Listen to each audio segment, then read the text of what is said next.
On va lire la parole avec Jacques dans Matthieu 25, 31 à 36. Quand le Fils de l'homme viendra dans sa gloire avec tous ses anges, il s'assoira sur son siège de roi tout-puissant. On rassemblera tous les peuples devant lui, et il séparera les gens les uns des autres, comme le berger sépare les moutons des chèvres. Il placera les moutons à sa droite et les chèvres à sa gauche.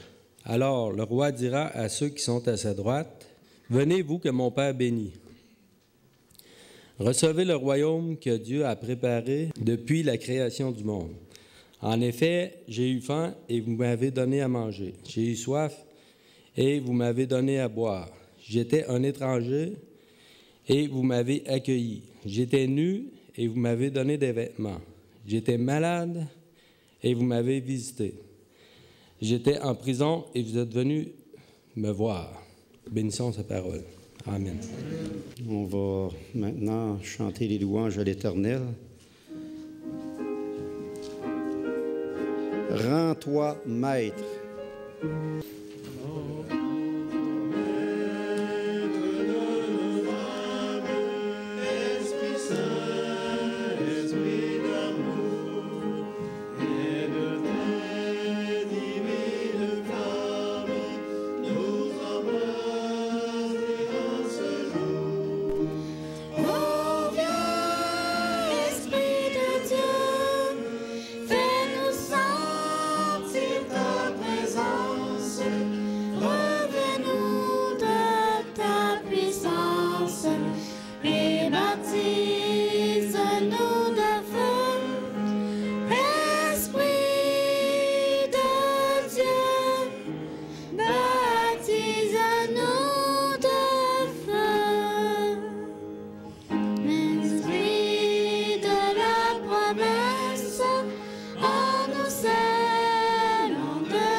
Bonjour chers frères et sœurs, c'est toujours un plaisir pour moi de pouvoir venir vous rendre visite et surtout partager avec vous ou bien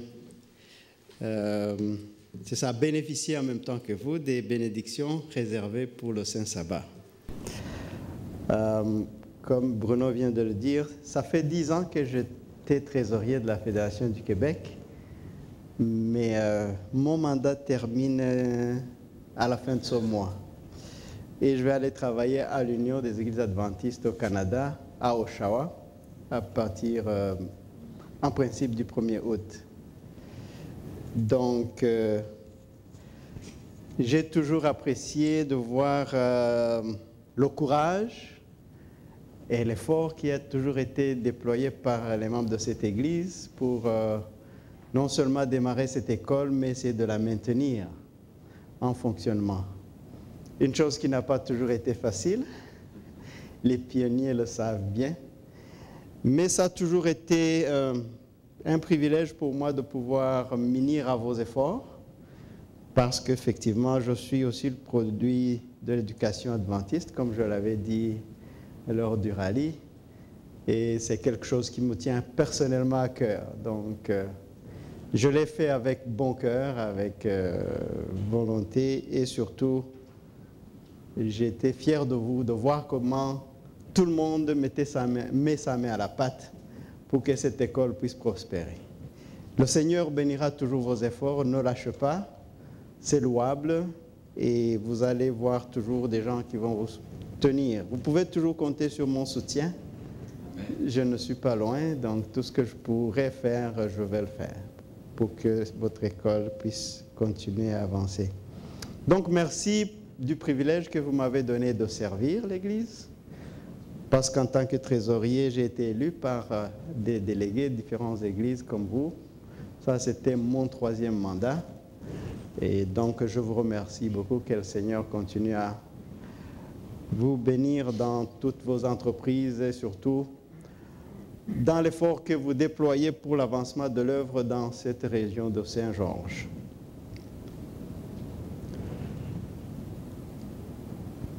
Dernier test pour entrer au ciel. Je ne sais pas quelle est la chose qui vous intrigue le plus ou qui vous préoccupe le plus en tant que chrétien. Généralement, par exemple, bon, là, on a commencé les vacances pour les étudiants, ça fait quelques semaines. Mais je pense que quand on est étudiant, la chose qu'on a à l'esprit, c'est quoi? C'est de réussir, n'est-ce pas? Réussir son année. En tant que chrétien, quel est notre objectif ultime ou notre désir ultime, notre aspiration? C'est aller au ciel, vivre avec notre Sauveur. Et si vous voyez tout ce qu'on fait ici sur cette terre, on essaie de déployer des efforts, des énergies, de faire des sacrifices pour qu'on puisse vivre heureux dans un environnement plus confortable. Chose que nous ne pouvons jamais avoir de façon complète, étant donné que nous vivons sur une terre qui doit vivre les conséquences du péché. Et par conséquent, notre bonheur, notre joie sera toujours entravée par les conséquences du péché. Par contre, lorsque nous serons au ciel, on va vivre éternellement dans la joie. Sans souci, sans se demander comment ça va se passer demain, sans se demander si demain, l'année prochaine, il y aura assez d'élèves, si on va avoir l'argent pour avoir un bâtiment, mais où nous passerons tout notre temps à chanter gloire à notre Seigneur. David, qui est décrit comme l'homme selon le cœur de Dieu, avait ce souci à cœur d'être toujours sur le droit chemin. Et il a une prière qu'il adressait à son Sauveur, à son Seigneur, en Psaume chapitre 132, au verset 23 et 24. Des paroles que j'aimerais demander à chaque personne que chaque jour on puisse méditer sur ces paroles-là, que chaque jour on puisse adresser cette parole, plutôt cette prière à notre Seigneur, pour que le jour du grand rendez-vous, nous puissions être parmi ceux qui vont participer à ce grand banquet pour à la fin des temps. Psaume 139, versets 23 et 24. Ma version, c'est Parole de vie, donc elle est différente de Louis II. Ô Dieu, regarde au fond de mon cœur et connais-moi, examine mes pensées et vois mes soucis. Regarde si je suis sur le chemin dangereux et conduis-moi sur ton chemin, ce chemin qui est sûr pour toujours. Est-ce qu'il n'y a pas meilleure prière que celle-là? De désirer qu'à chaque fois le Seigneur nous ramène sur son chemin, le chemin qui est sûr, le chemin où on aura moins de soucis et moins de problèmes. Je ne sais pas si ça vous est arrivé de vous perdre lorsque vous voyagez. Moi, ça m'est arrivé.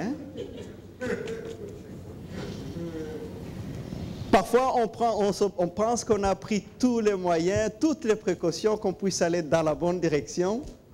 Et malheureusement, on se trouve dans la direction inverse. Ça m'est arrivé, je me suis perdu du côté de Los Angeles. Et en allant à l'aéroport, j'ai pris exactement la direction opposée. J'ai raté mon avion. Heureusement, j'ai pu voyager avec un autre avion. Pour le royaume des cieux, on a toujours aussi une deuxième chance. Ça nous arrive souvent, à cause de notre nature humaine, de nous perdre. Mais le Seigneur est toujours là, il nous attend, il nous tend la main pour nous ramener sur la meilleure voie.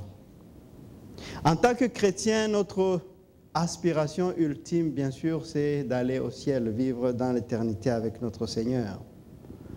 C'est l'aspiration aussi pour l'Église. Bon, quand on parle de nous en tant que chrétiens, bien sûr, ensemble, on forme l'Église. Et l'Église constitue un véhicule qui nous aide à nous épanouir, à grandir, effectivement, pour que ce pèlerinage-là ou bien ce voyage-là puisse être simplifié. Quelle est la mission de l'Église? Souvent, vous allez entendre plusieurs organisations qui répètent leur mission plus souvent, leurs valeurs, pour essayer de conscientiser toujours les gens pour qu'ils puissent voir exactement où il faut aller. Cela est aussi important pour nous en tant que chrétiens de revoir constamment quelle est la mission de l'Église, quelle est notre mission, quelle est notre destination. Car si on ne sait pas là où on va être ballotté par le vent, par les circonstances, et ça va être difficile d'atteindre la destination. La mission de l'Église n'est autre que la mission de l'Église, plutôt de Jésus, tel qu'il a énoncé en Luc chapitre 4, versets 18 et 19. Luc chapitre 4, versets 18 et 19. Comme le verset est projeté sur l'écran, je vais le lire sans attendre. Alors que Jésus venait d'être tenté et revenait au temple, il a voulu informer à tous ses auditeurs, à toutes les personnes qui l'écoutaient, quelle était réellement sa mission, pourquoi il était venu sur cette terre. L'Esprit du Seigneur repose sur moi parce qu'il m'a désigné par l'onction pour annoncer une bonne nouvelle aux pauvres. Il m'a envoyé pour proclamer aux captifs la libération, aux aveugles le recouvrement de la vue, pour apporter la délivrance aux opprimés et proclamer l'année de grâce accordée par le Seigneur. Chers frères et sœurs, voilà notre mission. Car Christ nous a désignés en tant que ses disciples de poursuivre l'œuvre qu'il a débutée. Et l'œuvre qu'il a débutée n'est autre que ce qu'il a énoncé dans Luc chapitre 4, verset 18. C'est pour cela, effectivement, généralement, lorsqu'on a des objectifs, et la mission, l'évaluation dépend toujours de la mission et des objectifs. Notre devoir étant de servir le prochain, si je peux résumer tout cela en un seul mot, on peut voir à travers la parole de Dieu aussi que le critère ultime d'évaluation sera dans quelle mesure est-ce que nous avons servi notre prochain. À Matthieu 25, versets 34 à 36, il est dit « Venez vous qui êtes bénis par mon Père, prenez possession du royaume qu'il a préparé pour vous depuis la création du monde, car j'ai souffert de la faim et vous m'avez donné à manger, j'ai eu soif et vous m'avez donné à boire, j'étais un étranger et vous m'avez accueilli chez vous, J'étais nu et vous m'avez donné des vêtements. J'étais malade et vous m'avez soigné. J'étais en prison et vous êtes venus à moi. À partir de ces normes-là ou bien de ces critères-là, où est-ce qu'on peut se placer? Est-ce qu'on peut passer le test?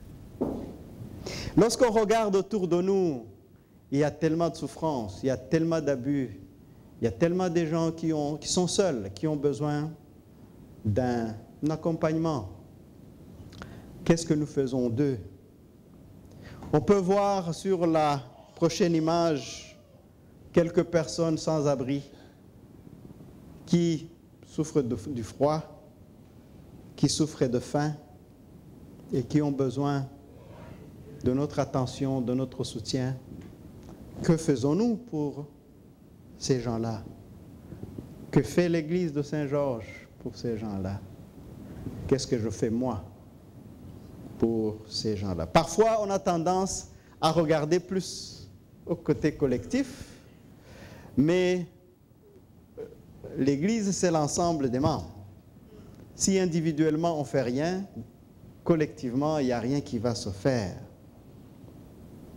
On peut voir sur l'image suivante des gens à travers le monde qui souffrent de la faim.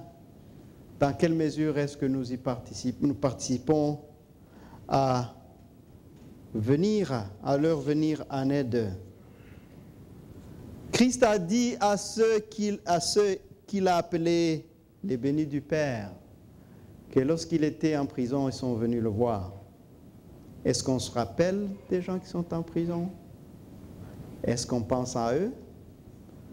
Je loue le courage et peut-être le privilège qu'ont certaines personnes qui s'en soucient et qui essayent de développer ce ministère-là, de visiter les gens qui sont en prison. On a toujours autour de nous des gens qui sont malades. Qu'est-ce qu'on fait pour ces personnes-là? Il y a plusieurs enfants à travers le monde qui sont nus. Dans quelle mesure est-ce que nous contribuons à vêtir ces personnes-là? Chers frères et sœurs, nous avons dit que notre désir ultime, c'est de nous rendre au ciel, d'être accueillis par notre Sauveur. Est-ce que nous aimerions avoir un accueil comme celui qu'on peut voir sur l'écran, où nous allons être embrassés par notre Sauveur, en nous appelant les bénis de son Père? Il y a un pharisien responsable de la loi qui avait ce souci de savoir qu'est-ce qu'il peut faire pour hériter la vie éternelle. La même préoccupation que nous avons. Heureusement, lui, il avait le privilège de voir Jésus directement. Il est allé le voir. Et effectivement, à travers cette conversation avec cette personne, Christ nous a donné une piste pour ne pas échouer au dernier test. C'est d'être comme le bon Samaritain. Le bon Samaritain qui n'avait rien à voir avec la personne blessée, mais qui s'était soucié de cette personne.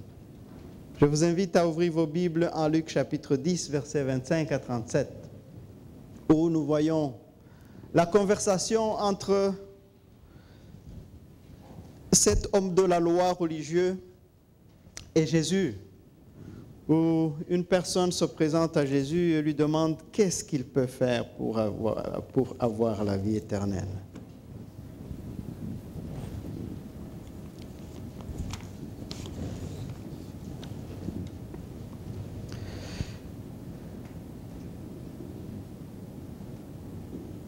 Alors, un maître de la loi arrive, il veut tendre un piège à Jésus et lui demande, « Maître, qu'est-ce que je dois faire pour recevoir la vie avec Dieu pour toujours ?» Jésus lui dit, « Qu'est-ce qui est écrit dans la loi? Comment est-ce que tu le comprends ?» Jésus n'a pas, étant un très bon pédagogue, n'a pas voulu donner la réponse immédiatement, mais faire participer son interlocuteur, qui a pu répondre correctement à toutes ces interrogations. On peut en déduire que peut-être il n'avait pas besoin de voir Jésus, mais en répondant à ces interrogations, effectivement, ça l'a aidé à mieux saisir les réponses à ces questions. L'homme répond, tu dois aimer le Seigneur ton Dieu de tout ton cœur, de tout ton être, de toute ta force et de toute ton intelligence. Et tu dois aimer ton prochain comme toi-même. Jésus lui dit, tu as bien répondu. Fais cela et tu vivras. Je pense nous tous, on répète facilement ce verset. J'aime mon Dieu, j'aime mon prochain. Puis, ensuite, parce que c'est ce qui est intéressant, la suite. C'est facile, de dire à quelqu'un qu'on l'aime. Mais c'est à travers l'attitude, c'est à travers le comportement qu'on voit réellement si ces mots qu'on dit correspondent à ce qu'on a dans le cœur ou à l'esprit. Le Seigneur lui a demandé d'aimer, d'aller faire ce qu'il venait de dire lui-même, d'aimer son Seigneur et d'aimer son prochain. Mais j'imagine qu'à travers les discussions qu'ils avaient entre pharisiens, les docteurs de la loi, c'était les gens les plus cultivés, ils se demandaient réellement qui était le prochain. Mais le maître de la loi veut montrer que sa question est juste. Il demande à Jésus, et qui est mon prochain? Jésus n'a pas donné de réponse non plus, encore une fois. Mais il a raconté une histoire pour que l'homme de la loi puisse comprendre qui est le prochain, mais comment on doit agir envers le prochain. Un homme descend de Jérusalem à Jéricho, des bandits l'attaquent. Ils lui prennent ses vêtements, ils le frappent et ils s'en vont en le laissant à moitié mort. Par hasard, un prêtre descend aussi sur cette route. Quand il voit l'homme, il passe de l'autre côté de la route et continue son chemin. Un lévite fait la même chose. Il arrive à cet endroit, il voit l'homme, il passe de l'autre côté de la route et continue son chemin. Mais un Samaritain en voyage arrive près de l'homme, il le voit, et son cœur est plein de pitié. Dans certaines versions, on parle de compassion.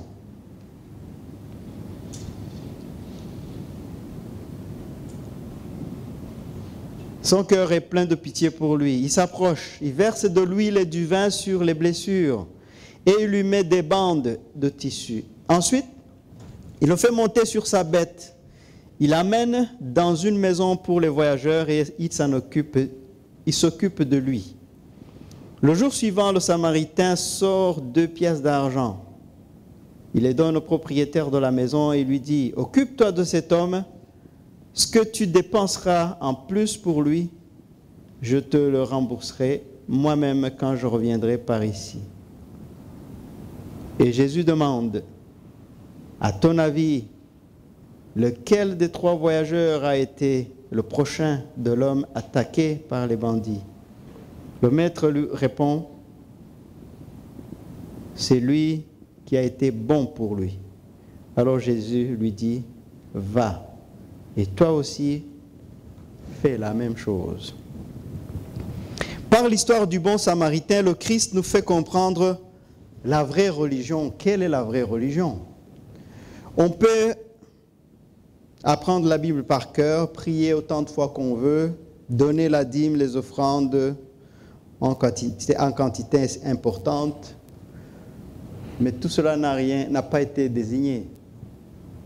Dans la toute dernière parabole qu'a présentée Jésus à ses auditeurs. Car oui, cela peut montrer un peu notre attachement à Dieu, mais l'authenticité de cet attachement se reflète toujours à travers notre prochain. Donc par l'histoire du bon Samaritain, le Christ nous fait comprendre que la vraie religion ne consiste pas en des systèmes, des credos et des rites, mais à l'accomplissement d'œuvre de miséricorde en la bienfaisance, la vraie bonté. On trouve cela dans le livre Jésus-Christ à la page 494 et le premier paragraphe. Que dois-je faire pour être sauvé? J'étais surpris de voir qu'à travers la Bible, la plupart des personnes qui voulaient peut-être s'améliorer dans leur spiritualité, lorsqu'ils ont contacté Jésus, ils n'ont jamais demandé comment ils devraient être. Ils ont toujours demandé comment faire. Quoi faire, pardon.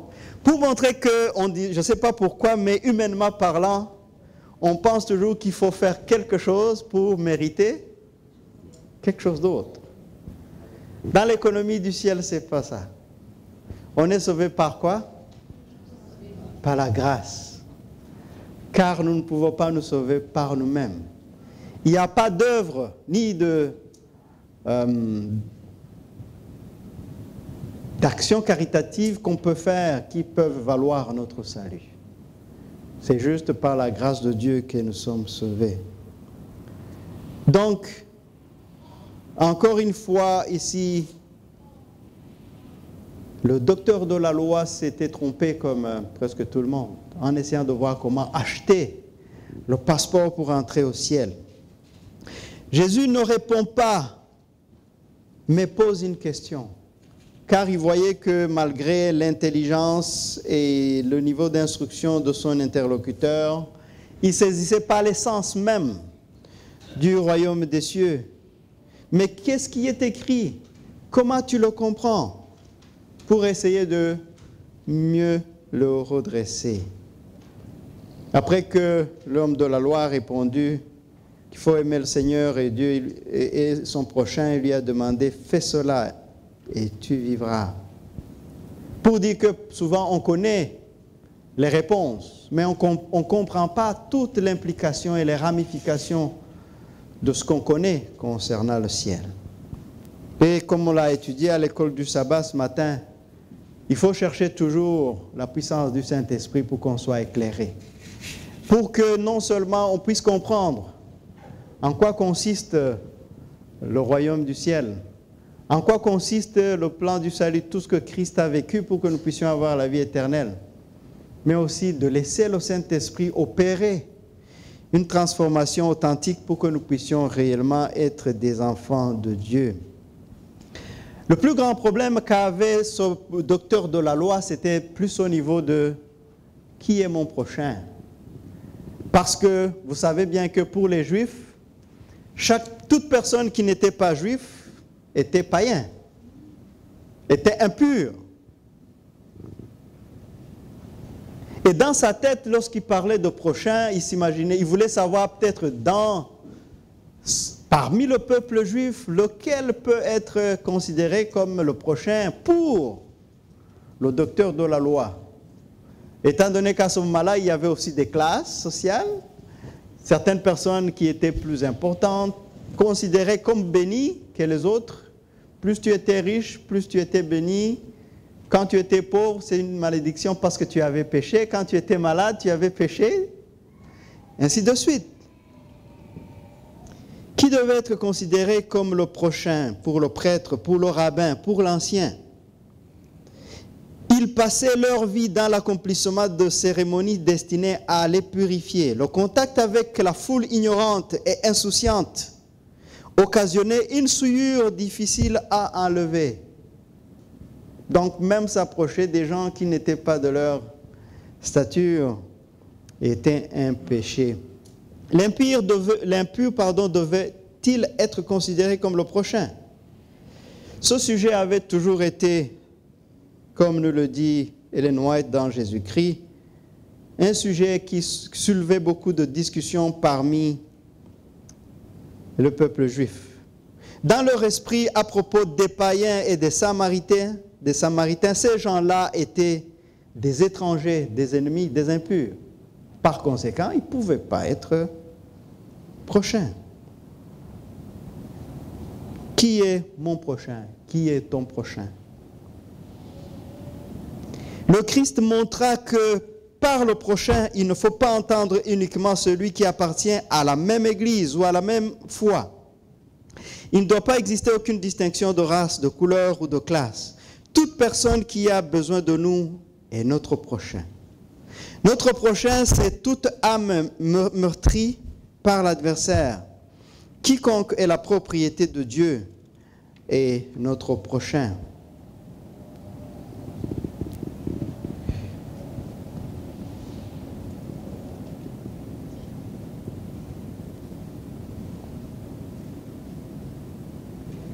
Lorsque le docteur de la loi posait la question « Qui est mon prochain ?», Jésus a évité de soulever une confrontation. Imaginez-vous si Jésus avait dit « Le Samaritain est ton prochain ».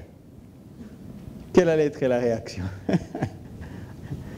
C'était de dire qu'il ne connaissait pas la loi de Moïse, n'est-ce pas? Parce qu'il ne jurait que par la loi de Moïse. Cette fois encore, Jésus a voulu éviter toute polémique, car il voulait tout simplement que le docteur de la loi puisse comprendre l'implication de tout ce qu'il pensait connaître et tout ce qu'il pensait professer. Par une histoire toute simple, il fit à ses auditeurs un tableau si touchant de l'amour dont le ciel fait déborder un cœur, que le docteur de la loi lui-même dut confesser la vérité. Chers frères et sœurs, parfois lorsque des personnes nous affrontent, ça vaut la peine de ne pas vouloir les affronter, mais leur montrer l'amour de Dieu. Faire tout ce qu'on peut pour leur montrer que la bataille que nous avons à mener, n'est pas au niveau de la connaissance, mais au niveau de ce que le Christ peut faire dans notre vie. Pour dissiper les ténèbres, il suffit de faire jaillir la lumière. Le moyen le plus efficace de combattre l'erreur, c'est de présenter la vérité. La révélation de l'amour de Dieu manifeste l'état de péché d'un cœur égoïste et hautain. Chers frères et sœurs, dans l'histoire, on nous dit que le prêtre est passé et il est parti. Le Lévite, souverain sacrificateur, est arrivé. Dans certaines versions, on dit qu'il s'est arrêté, il a regardé, puis il a continué le chemin. Ça nous arrive parfois, lorsque nous venons à l'église, de passer auprès de quelqu'un qui a une crevaison, puis on ne peut même pas l'aider parce qu'on est pressé pour aller à l'église. Pour vous dire que parfois, on manque de faire du bien en pensant qu'on va faire encore le bien. Parce que venir à l'église, il n'y a rien de mauvais. Mais pourquoi est-ce qu'on vient à l'église? On ne vient pas pour des rituels. On vient pour chercher Dieu. Et en cherchant Dieu, il nous procure l'amour qu'on doit témoigner à notre prochain. Et cela nous montre que parfois, nous manquons l'occasion de témoigner pour Dieu. Parce que nous venons à une réunion qui ne va pas changer peut-être la vie de quelqu'un, alors que peut-être en s'arrêtant ou être en retard quelques minutes, on aurait pu aider ou bien faire une différence dans la vie de quelqu'un. Est-ce que nous ne sommes pas aussi indifférents? Parce que dans l'histoire, si on n'avait pas parlé de ce qu'a fait le Lévite, le prêtre, on aurait cru que c'est d'abord le prêtre et le Lévite qui allait faire quelque chose pour la personne blessée. Est-ce que, je pense que c'est Michael qui avait soulevé la question en parlant de Nicodème, qui était docteur de la loi, mais à un moment donné, qui a essayé de revenir.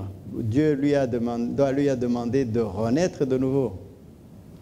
Peut-être que nous aussi, aujourd'hui, c'est un moment pour nous de renaître de nouveau. Donc, de revenir à Jésus, d'être né d'esprit, pour que la connaissance que nous avons de Dieu puisse faire une différence dans notre vie. Pour que les gens qui nous voient ne réalisent pas seulement que nous connaissons le Seigneur, mais que nous vivons selon le Seigneur. Et que nous pouvons leur montrer une image différente de ce qu'ils connaissent de Jésus.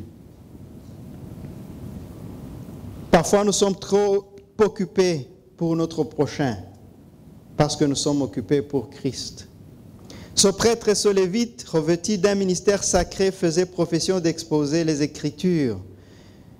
Ils appartenaient à la classe spécialement choisie en vue de représenter Dieu auprès du peuple. Ils devaient avoir de la compréhension pour les ignorants et les égarés, afin de faire comprendre aux hommes le grand amour de Dieu à l'égard de l'humanité. Nous parlons souvent des gens qui ne connaissent pas encore Christ. Et nous, qu'est-ce que nous connaissons de Christ? Qu'est-ce que Christ a fait jusqu'ici dans notre vie? Chers frères et sœurs, nous avons été appelés avant tout à servir notre prochain. Comme nous l'avons vu dans la leçon d'autre semaine, Christ est venu pour servir et non pas pour être servi. Nous également, nous avons été appelés pour servir. L'œuvre à laquelle il a appelé ses disciples est le même que celui qu'il a démarré, celui qu'il a décrite en Luc chapitre 4, versets 18 et 19. L'Esprit du Seigneur est sur moi parce qu'il m'a oint pour annoncer la bonne nouvelle aux pauvres. Il m'a envoyé pour proclamer aux captifs la délivrance et aux aveugles le recouvrement de la vue, pour envoyer libres les opprimés. Est-ce que nous nous acquittons d'une façon authentique de notre mission? Chers frères et sœurs, la parole de Dieu nous dit que si on ne parle pas, les pierres vont parler. Le prêtre a manqué à son devoir, le lévite a manqué à son devoir, mais le samaritain a fait ce qu'il n'était pas supposé faire. Je ne sais pas si vous connaissez un peu quelle était la relation entre les Juifs et les Samaritains. La personne blessée était un Juif. Les Juifs méprisaient les Samaritains. Mais le Samaritain qui passait aurait pu dire, ces gens-là, ils nous haïssent. De toute façon, ils ont eu ce qu'ils méritaient. Mais il s'est arrêté. Lorsqu'il l'a aperçu, il a eu compassion de lui. Il ne chercha pas à savoir si l'étranger blessé était un juif ou un païen. Le Samaritain savait fort bien qu'un juif, si les rôles étaient renversés, lui aurait craché au visage et se serait éloigné avec mépris. Il ne se laissa pas effrayer davantage par l'idée que lui-même allait être attaqué par les brigands qui étaient aux alentours. Mais tout ce qui était à son esprit, c'était de venir au secours de celui qui souffrait, de celui qui était presque mort. Donc il s'est exposé au danger pour une personne peut-être qui aurait manifesté du mépris envers lui. Un être humain souffrait et cela suffisait pour lui, pour prendre tous les risques que cela représentait. Non seulement il a pris ce risque d'aller vers cette personne-là, mais aussi il a pris soin de la personne. Il a enlevé son habit pour essuyer les blessures. Il a utilisé l'alcool qu'il avait pour essayer de soigner les blessures. Il a pris sur sa monture et l'amena à l'hôtellerie, là où non seulement il a payé la nuit pour la personne blessée, mais aussi il a demandé qu'on lui prodigue des soins et il a payé pour ces soins. Parfois, ça nous arrive de faire un peu de bien, puis on dit, bon, j'ai fait ce que je devais faire, le reste, quelqu'un d'autre va le faire. Ça n'a pas été l'attitude du Samaritain.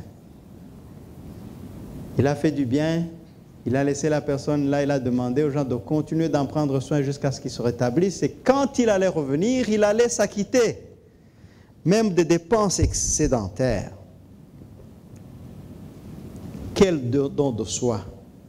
Chers frères et sœurs, le Seigneur nous demande aussi de faire un don de nous-mêmes. Il demande que, comme à l'image du Samaritain, nous puissions nous dépouiller de ce que nous avons, de notre temps, interrompre nos plans de la journée pour répondre aux besoins des gens qui nous entourent.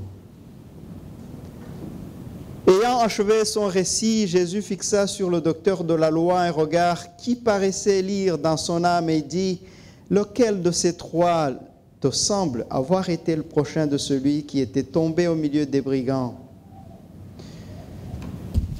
Dans le livre Jésus-Christ, à la page 498, il est dit, « Le docteur de la loi ne voulait pas, même après qu'il avait entendu, prononcer le nom de Samaritain. » Parce qu'effectivement, pour eux, c'était des gens qui ne pouvaient pas être considérés comme leurs prochains. Mais comme il y a certaines évidences qu'on ne peut pas nier, il a été obligé de le dire, de l'affirmer. Que c'est celui qui a exercé la miséricorde envers lui. Jésus lui dit, va et fais de même. Chers frères et sœurs, le Seigneur nous invite d'aller et de faire la même chose que le Samaritain. Car c'est pour cela qu'il est venu. Et ce qu'il a fait, effectivement, est à l'image de ce qu'a fait le Samaritain. À la page 499 du livre Jésus-Christ, il est dit, dans l'histoire du bon Samaritain, Jésus s'est peint lui-même, ainsi que sa mission. Satan avait trompé, meurtri, dépouillé, ruiné l'homme, et il le laissait périr. Mais le Sauveur a eu pitié de notre misère. Il a quitté sa gloire pour venir à notre secours. Il nous a trouvés mourants et il a entrepris de nous sauver. Il a pansé nos blessures. Il nous a couverts de vêtements de sa justice. Il nous a ouvert un sûr refuge et il a pourvu à tous nos besoins. Il est mort pour nous racheter. Et c'est en donnant son propre exemple qu'il a pu dire à ses disciples, « Ce que je vous commande, c'est de vous aimer les uns les autres. Comme je vous ai aimé, vous aussi, aimez-vous les uns les autres. » Chers frères et sœurs, ma prière pour chaque personne ici présente, c'est pour que nous puissions nous rappeler de quelle est la mission de l'Église. Quelle est notre mission à nous? Nous tous, nous aspirons à être partisans du royaume des cieux. Mais si nous ne devenons pas comme le bon Samaritain, malheureusement, la porte du ciel nous sera inaccessible. L'amour de Dieu dans un cœur, c'est la source unique de l'amour du prochain. Si nous aimons réellement Dieu, nous allons manifester cela par Christ, par notre amour pour le prochain. Je termine en vous présentant ces mots, toujours du livre Jésus-Christ à la page 503. Le principe qui a été illustré par le récit du bon Samaritain et que la vie de Jésus a mis en évidence n'est que la mise en pratique du principe de la loi, à savoir l'amour de Dieu et l'amour du prochain. Son caractère révèle la vraie signification de la loi et montre ce que c'est que d'aimer son prochain comme soi-même. Quand des enfants de Dieu font preuve de miséricorde, de bonté et d'amour à l'égard des hommes, ils rendent témoignage au caractère des statuts célestes. Ils attestent que la loi de l'Éternel est parfaite et qu'elle restaure l'âme. Bon sabbat à tous, que le Seigneur vous bénisse.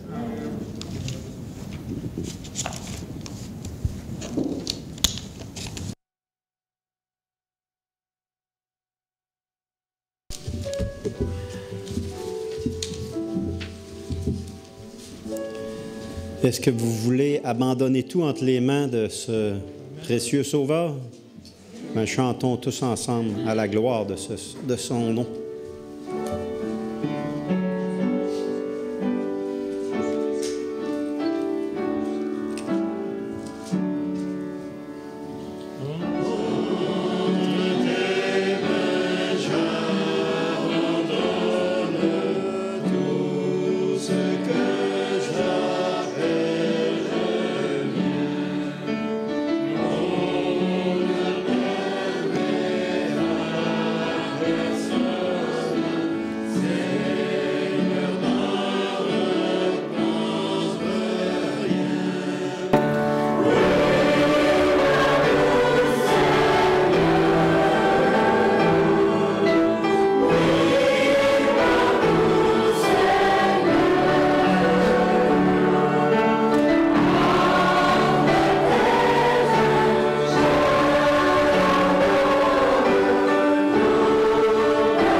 nous te sommes reconnaissants du privilège que tu nous as donné ce matin, de nous rappeler quelle est notre mission, notre devoir, mais aussi tout ce que tu peux accomplir dans notre vie si nous nous abandonnons à toi.